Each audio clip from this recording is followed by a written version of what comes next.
திமுக ஆட்சியில் செங்கலை தூக்குவது ஈஸி, ஊழலை தூக்குவது கஷ்டம் என அதிமுக பேச்சாளர் விந்தியா விமர்சித்துள்ளார்.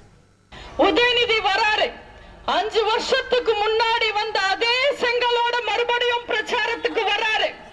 உதயநிதி அரசியலுக்கு வந்து அமைச்சராகி தமிழ்நாட்டு மக்களுக்கு துரும்பாவது கிள்ளி போட்டிருக்காரா? திமுக ஆட்சியில இருக்கிற ஊழலை தூக்குறது ரொம்ப கஷ்டம். திமுக காரங்க செய்யற அராஜகங்களை தூக்குறது கஷ்டம். எவ்வளவு சீப்பான துணி வாங்கினாலும் தண்ணியில பட்டாதான் சாயம் போகும். ஆனா தண்ணியில படாமலே சாயம் போன ஆளு கமல்ஹாசன் தான். டார்ச் லைட்ட வீசி டிவி எல்லாம் உடைச்சிட்டு கட்சி ஆரம்பிச்சாரு. திமுகவை எதிர்த்து நம்ம எல்லாம் தான் வீரன் நினைச்சுக்கிட்டு தப்பா நினைச்சிட்டோம். டிவி உடைஞ்ச என்ன, ரிமோட் என் கையில தான் இருக்குன்னு பதில் சொன்னாரு. இது எப்படி இருக்குன்னா, பொண்டாட்டி ஓடி போனா என்ன, அவ புடவை இன்னும் என் வீட்டுல தான் இருக்குன்னு சொல்ற மாதிரி இருக்கு. செய்திகளை உடனுக்குடன் தெரிந்து கொள்ள உடனே சப்ஸ்கிரைப் பண்ணுங்க.